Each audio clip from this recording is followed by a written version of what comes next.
ये देखते हैं आज का हमारा जो अगला टॉपिक है। आज हम पढ़ने वाले हैं एक एक करके। एक तो हम पढ़ेंगे लेंस के बारे में, यानी कि लेंस क्या होता है, कितने प्रकार का होता है, इसके यूज क्या होते हैं।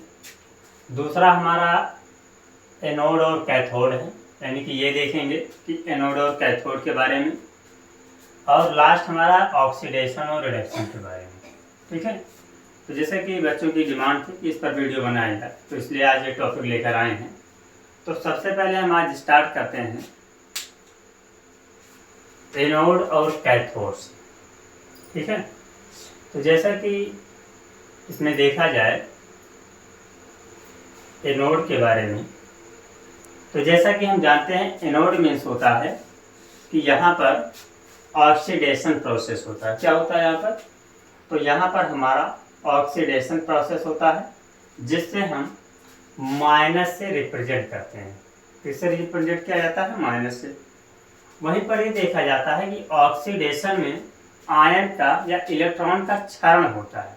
यानी यहाँ पर क्या होता है, तो यहाँ पर हम कह सकते हैं इलेक्ट्रॉन का नुकसान होता है। इलेक्ट्रॉन का नुकसान होता है या इलेक्ट्रॉन का क्षरण होता है, जिससे हम ये कह सकते हैं ये इलेक्ट्रॉन डोनर है। अर्थात कि ये जो हमारा एनोड है ना, एनोड जो है इलेक्ट्रॉन डोनर है। यानी ये क्या है? एक दाता है। और जो दाता होता है या जो देने वाला होता है, उसी के ऊपर हमेशा माइनस का सिंबल लगाया जाता है। ठीक है, ये हो गया एनोड के बारे में। दूसरा यहीं पर देखा जाए कि हम कैथोड के बारे में देखें, तो जैसा कि यहाँ पर हम देखते हैं कैथोड के बारे में देखा जाए तो बताया गया है कि कैथोड में क्या होता है, चीज़ों का रिडक्शन होता है। क्या होता है? चीज़ों का रिडक्शन होता है। यानी कि यहाँ पर क्या हो जाएगा? रिडक्शन होगा। रिडक्शन को कहते हैं अपचयन होता है। और ऑक्सीडेशन मीन्स होता है, यह ऑक्सीडेशन हो गया। और रिडक्शन मीन्स होता है ऑक्सीडेशन मीन्स होता है ऑक्सीकरण, और रिडक्शन मीन्स होता है अपचयन। ठीक है, तो यहाँ पर हम देखते हैं कि जब चीज़ों का रिडक्शन होगा तो वहाँ पर जो सिंबल लगेगा, वो सिंबल यूज किया जाएगा प्लस का। और प्लस के सिंबल के साथ अर्थात यहाँ पर क्या होता है, चीज़ें गेन की जाती है। यानी कि यहाँ पर इलेक्ट्रॉन का फॉर्मेशन होता है, जिसे हम कहते हैं कि यहाँ पर एक प्रकार से बेनिफिट होता है। क्यों? क्योंकि एनोड जब इलेक्ट्रॉन देता है तो वो इलेक्ट्रॉन जो लेने वाला होता है वो आपका क्या है? कैथोड। यानी कैथोड पॉजिटिव होता है, जो कि इलेक्ट्रॉन को क्या करता है? रिसीव करता है। और जो रिसीवर होता है, यानी कि जिसे हम कहते हैं ग्राही, उसी पर क्या लगाया जाता है? तो यहाँ पर लगाते हैं हम प्लस का सिंबल। ठीक है, तो ये हमारा हो गया ग्राही। दूसरा इसमें बताया गया है कि यहाँ पर इलेक्ट्रॉन का हास या नुकसान नहीं होता है, बल्कि यहाँ पर इलेक्ट्रॉन का लाभ होता है। तो यहाँ बताया गया कि यहाँ पर इलेक्ट्रॉन का लाभ होता है। ठीक है ना, लाभ होता है। दूसरे पॉइंट की बात किया जाए तो जैसे कि यहाँ पर हम जानते हैं कि ये जो हमारा एनोड और कैथोड होता है, आखिर में यूज कहाँ किया जाता है। तो जैसा कि इसके बारे में बात करें तो हम जानते हैं कि ये जो हमारा एनोड और कैथोड है ना, ये एक प्रकार से बैटरी में यूज किया जाता है। मान लिया कि ये कोई बैटरी है एक प्रकार से, ठीक है, और इस बैटरी में मान लिया कि ये हमारे क्या दोनों इसके हुक। तो यहीं पर क्या होता है कि एक बैटरी में जो है तो क्या होगा, एनोड और कैथोड यूज किया जाएगा। ये बताया गया कि हमारे बैटरी में एनोड और कैथोड का यूज होता है। जैसा कि अभी हमने देखा कि एनोड जो हमारा होता है वो नेगेटिव होता है और कैथोड जो होता है वो पॉजिटिव होगा। ठीक है, दूसरा यहाँ पर ये देखा जाता है, मेन टॉपिक इसका ये है कि जो एनोड हमारा होता है ना, हाँ, अगर इसमें एनोड में देखें तो जैसा कि हम जानते हैं कि एनोड जो होता है ना, ये बाहरी सर्किट से क्या करता है? करंट प्राप्त करता है। यानी एनोड बाहरी सर्किट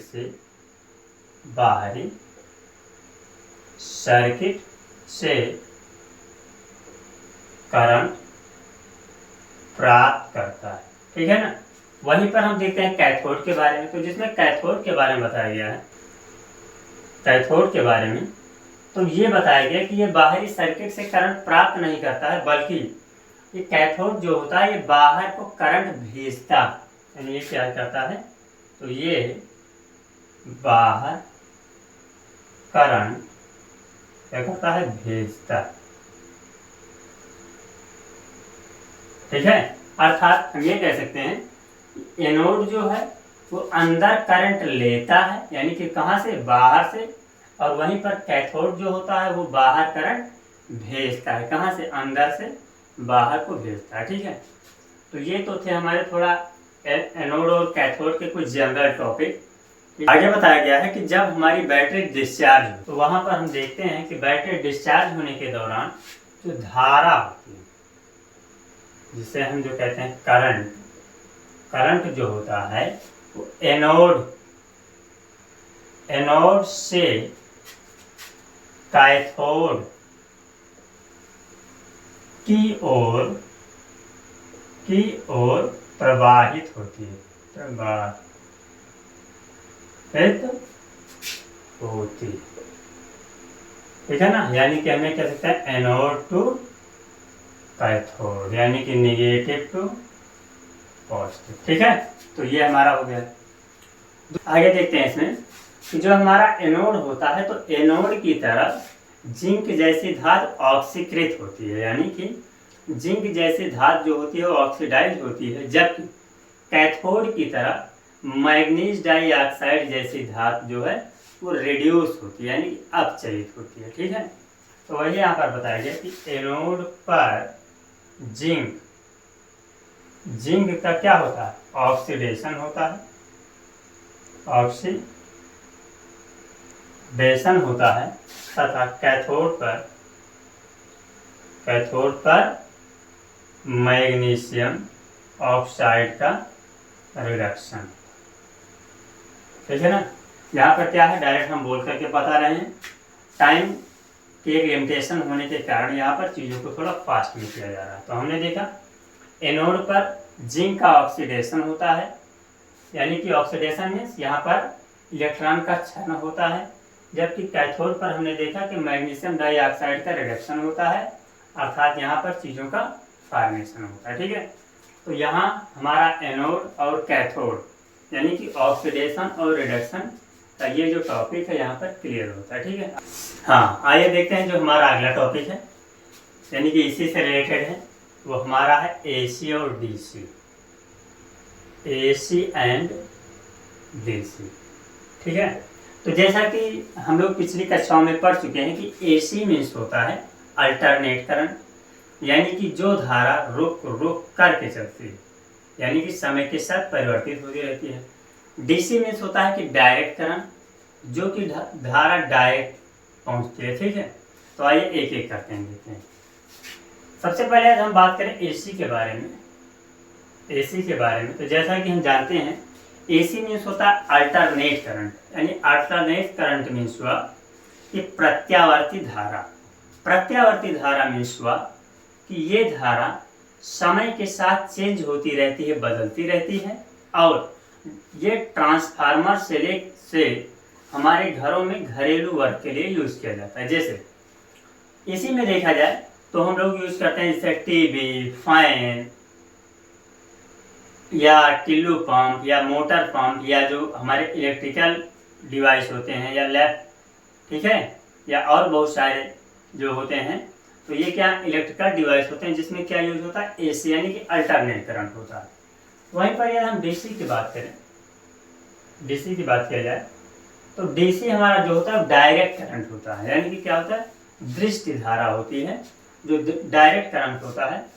इसका यूज हम लोग मोस्टली जो है लैपटॉप, ठीक है, या और जो है जॉयस्टिक बार या डिफरेंट टाइप के जो हमारे इलेक्ट्रिकल डिवाइस होते हैं, इसमें उसका यूज होता है। ठीक, आगे देखते हैं एसी के बारे में। देखें तो इसके आगे देखते हैं एसी में बताया गया कि जो अल्टरनेट करंट हमारा होता है ना, वो एक निश्चित क्रम में आगे बढ़ता रहता है, यानी कि निश्चित क्रम में आगे बढ़ता रहता है। जैसे हम इसको ऐसे दिखा सकते हैं, जैसे मान लिया क्या हमारा एक प्रकार से एक निश्चित क्रम, ठीक है ना।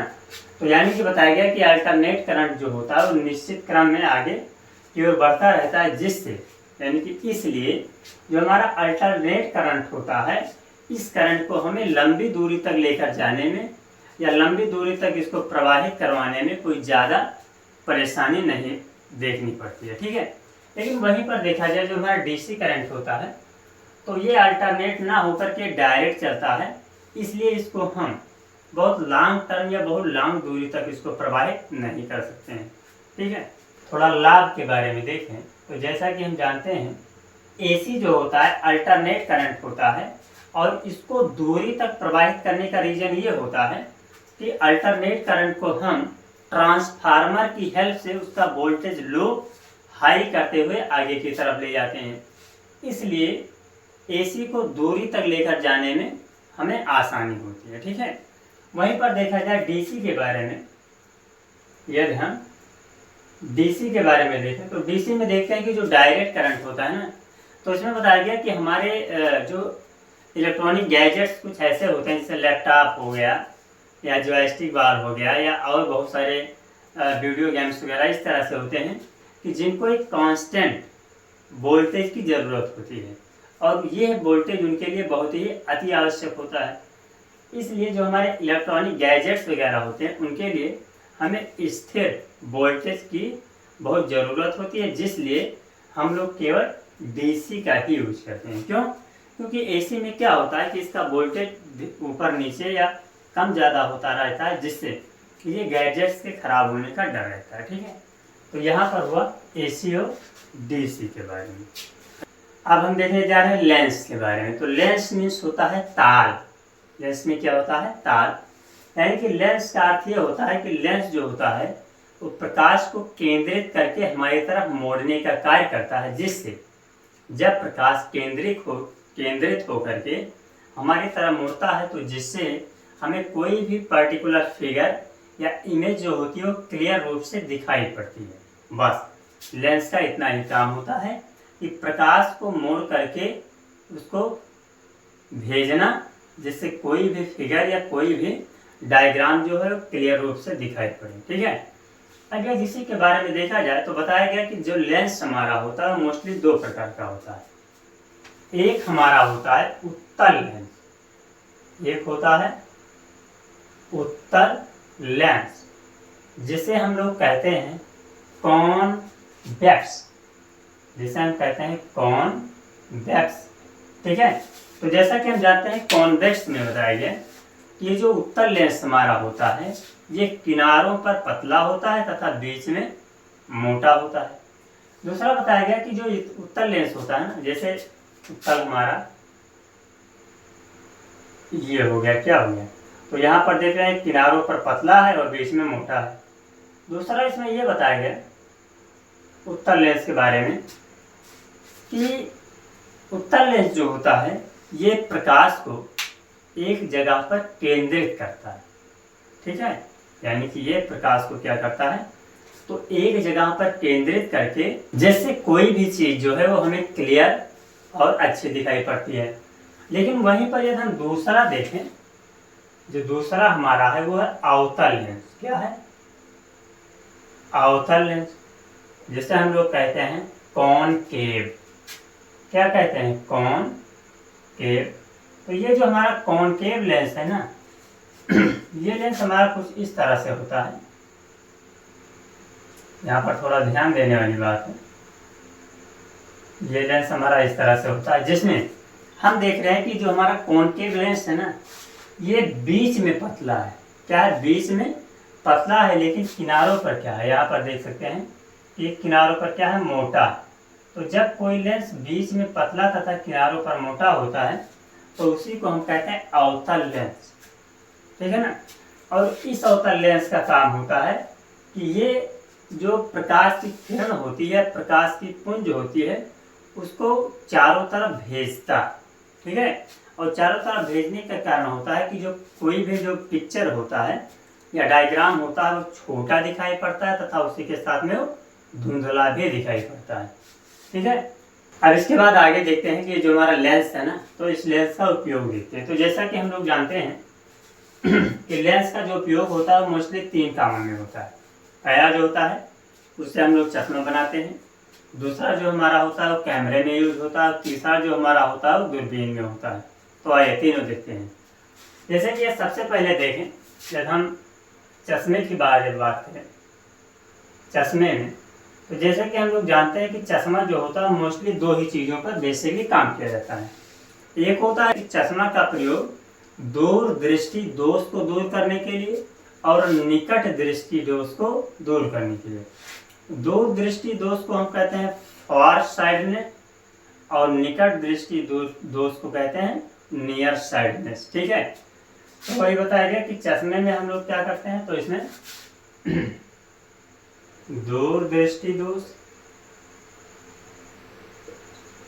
और निकट दृष्टि दोष, निकट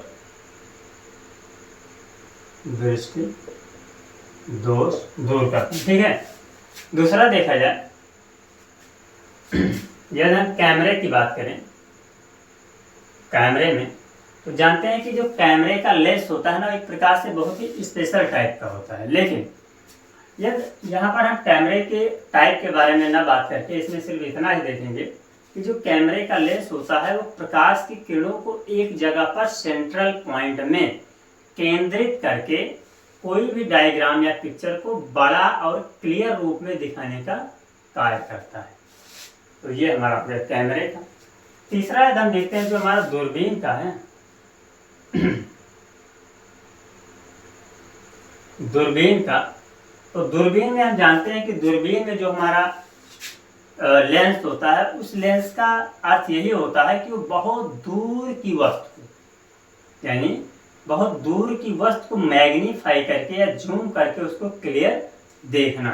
तो ये हमारा होता है दूरबीन का। और लास्ट में हमारा आता है एक सूक्ष्मदर्शी का, एक आता है सूक्ष्मदर्शी का। तो यह सूक्ष्मदर्शी के बारे में हम देखें, यदि सूक्ष्मदर्शी के बारे में देखें तो जैसा कि हम लोग जानते हैं कि सूक्ष्मदर्शी जो है या माइक्रोस्कोप एक ऐसा इंस्ट्रूमेंट है जो कि बहुत छोट, यानी कि सूक्ष्मदर्शी में हम क्या करते हैं, तो उसमें बहुत सी छोटी वस्तुओं को मैग्नीफाई करके या जूम करके उसको बड़ा देखने का कार्य करते हैं। तो वही हमने देखा कि लेंस का यूज हो गया। आगे देखते हैं। अब देखते हैं लेंस के बारे में लास्ट टॉपिक हमारा है, जिसमें हम सिर्फ 2 ही चीज़ पर बात करेंगे। एक तो हमने देखा कि लेंस का मेन वर्क होता है कि लेंस जो होता है वह प्रकाश की किरणों को केंद्रित करता है और फैलाता है। यानी कि जब केंद्रित करता है तब हमें चीज़ें बड़ी और क्लियर दिखाई पड़ती हैं, और जब वो फैलाता है तो चीज़ें या कोई भी डायग्राम छोटा और धुंधला दिखाई पड़ता है। दूसरा ये देखा जाए तो लेंस के बारे में हम लोग जानते हैं कि लेंस को जो हम लोग मापते हैं तो इसको हम फोकल लेंथ के माध्यम से मापा जाता है। यानी कि हम ये कहते हैं कि लेंस को focal length, focal LNTS, focal length के इंस्ट्रूमेंट से या फोकल लेंथ के यूनिट में इसको क्या जाता है, मापा जाता है। ठीक है, तो यहाँ पर लेंस का टॉपिक हमारा हुआ क्लियर।